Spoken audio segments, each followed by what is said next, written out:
The current Mazda CX-5 crossover has been in production since 2017, an eternity in the car business. Even among newer compact crossover rivals, though, the CX-5 continues to shine as one of the most attractive choices that's also one of the best to drive. Mazda debuted the slightly larger, slightly pricier CX-50 in 2023, but the CX-5 lineup was not scaled back to make way for its new stablemate. Anything but. It still offers 8 trims, a choice of 2 4-cylinder engines, one of them a perky turbocharged mill, all-wheel drive, a well-appointed interior, and a fun-to-drive personality. Alternatives such as the Honda CR-V and Toyota RAV4 may hold an edge when it comes to practicality, but we contend the Mazda still has enough passenger and cargo space for the average shopper. Add its engaging driving demeanor and it's still one of the more compelling compact crossover choices. Especially so for those who love to drive. The S trim returns, offering a more affordable base model while the non-turbo premium trim has been discontinued. Wireless Apple CarPlay, Android Auto, and phone charging are now standard on the Carbon Edition model, and the Premium Plus gains a surround view camera system and parking sensors. All CX-5s also switch to USB-C inputs for the front seats.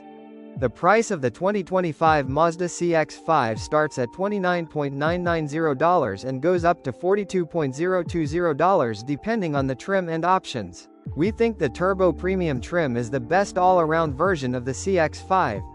With the upgraded 256 horsepower turbocharged engine, power output better corresponds with its athletic handling.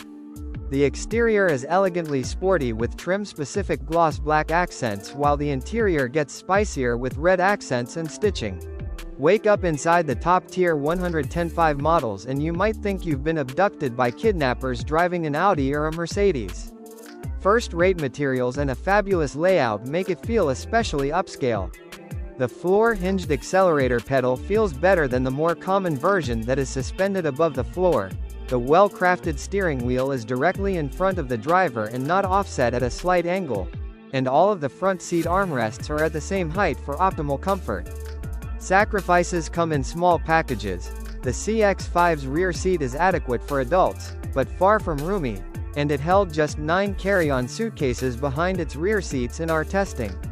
The storage bay does benefit from a completely flat load floor, though.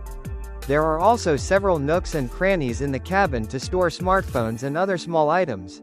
The center console has a deep tray at the front and a useful bin with a removable shelf. Every model boasts a 10.3-inch infotainment display that's primarily manipulated through a rotary controller and volume knob on the center console.